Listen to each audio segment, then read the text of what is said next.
میرے رسول کریم علیہ السلام کی یہ حدیث ہے. میرا دل کرتا میں اس حدیث کو روز لوگوں کو سنایا کروں, روز سناؤں.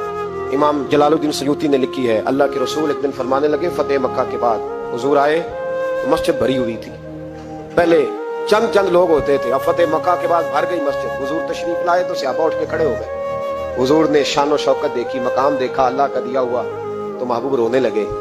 نماز مکمل ہوئی تو صحابہ نے عرض کی حضور آج آپ رونے لگے نماز کے وقت, کیا ہوا؟ تو محبوب فرمانے لگے مجھے میرے ماں باپ کی یاد آ گئی. ایک حدیث میں صرف اماں کے لفظ ہیں, ایک جگہ فرمایا مجھے اپنے, اور فرمایا میرا دل کرتا تھا کاش آج وہ دونوں یا دونوں میں سے ایک ہی موجود ہوتا. فرمایا میری اماں موجود ہوتی, میں تمہیں نماز پڑھانے آتا, میں سورہ فاتحہ آدھی پڑھ لیتا. الحاوی للفتاوی میں امام سیوطی علیہ رحمہ نے لکھا ہے, فرمایا میں آدھی سورۃ فاتحہ پڑھ لیتا. میری اماں کو کوئی کام یاد آتا, میری ماں آمنہ حجرے کا پردہ سرکا کے کہتی بیٹا محمد میری بات تو سننا.